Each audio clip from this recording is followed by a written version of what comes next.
Hello everyone.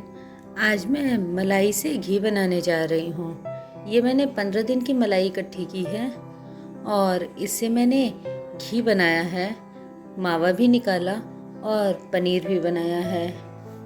चलिए सीखते हैं मलाई से घी बनाना और मावा और पनीर भी।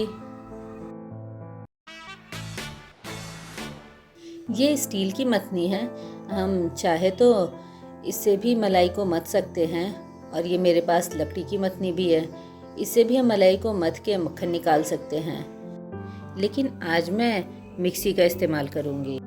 वैसे तो मलाई से मक्खन बनाने के कई तरीके हैं। इसे बड़े परात में डाल के गिलास से, कटोरी से फेंट के या फिर कलछुल से, चम्मच से फेंट के निकाला जा सकता है, लेकिन आज मैं मिक्सी ही चलाऊंगी। मैंने मलाई को मिक्सी के जार में डाल दिया है। 5-10 सेकेंड के लिए मैंने इसको मिक्सी में फेंटा है। अब मैं इसमें थोड़ा पानी डाल देती हूँ और फिर इसे मिक्सी में चलाती हूँ। पानी डालकर चलाने के बाद मक्खन ऊपर आ जाएगा। फिर इसे 4-5 सेकेंड चला लेते हैं। देखिए मक्खन ऊपर तैरने लगा है।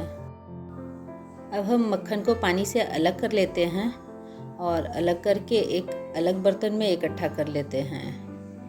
मैं सोच रही हूँ कि मक्खन पिघलाना ही है तो किसी और बर्तन में निकालने के बजाय सीधे कढ़ाई में ही निकाल लेती हूँ, क्योंकि मैं मक्खन कढ़ाई में ही पिघलाऊंगी।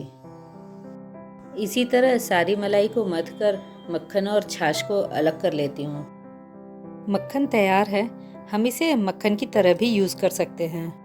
देखिए मैंने पूरा मक्खन निकाल लिया है और छाछ को अलग कर लिया है। आप चाहे तो छाछ को यूं ही इस्तेमाल कर सकते हैं। मैंने मक्खन को गैस पर रख दिया है और छाछ को भी गैस पर चढ़ा दिया है, क्योंकि मुझे उससे पनीर बनाना है।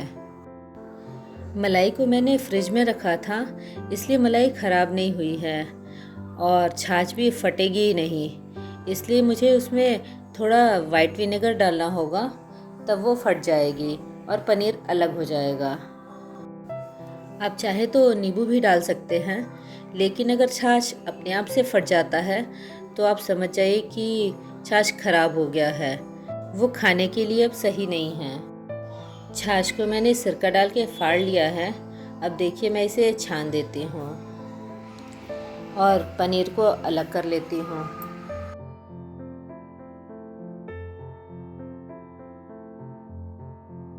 इसे छन्नी में थोड़ी देर के लिए छोड़ देंगे तो पानी अपने आप ही निकल जाएगा। अब चलिए मक्खन को देख लेते हैं। मक्खन में अच्छा उबाल आ रहा है। अब इसे हम थोड़ी थोड़ी देर में चलाते रहेंगे, जिससे वो कढ़ाई के तले में लगे नहीं और वो अच्छी तरह से पिघल जाएगा और घी और मावा अलग हो जाएगा। ये देखिए घी और मावा अलग हो गया है।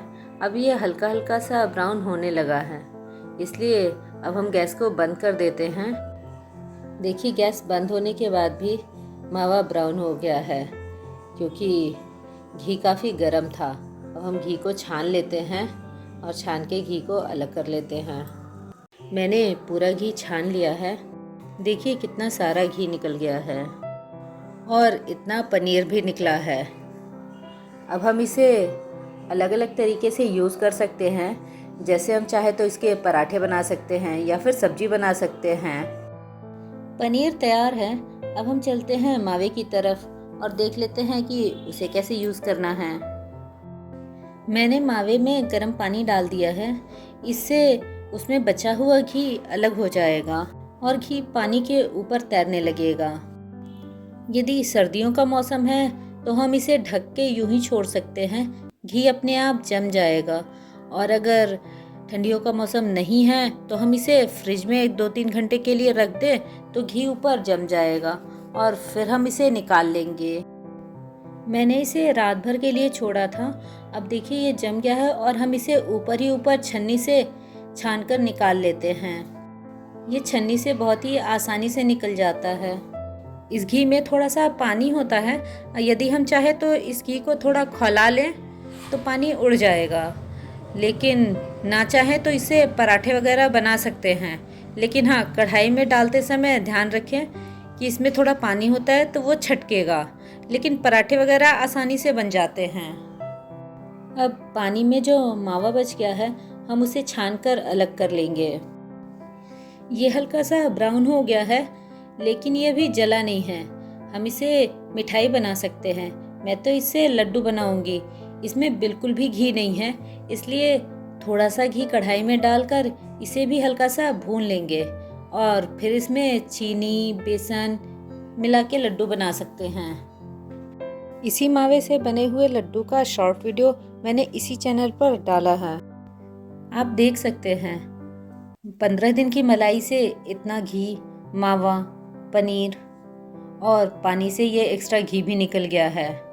इतना सब कुछ रेडी हो गया है। आप भी ये सारी चीज़ें बनाइए और अपना अनुभव मेरे साथ शेयर कीजिए। और अगर आपको मेरा चैनल पसंद आया तो इसे लाइक, शेयर और सब्सक्राइब भी कर लीजिए। फिर मिलते हैं एक नई रेसिपी के साथ। Bye bye.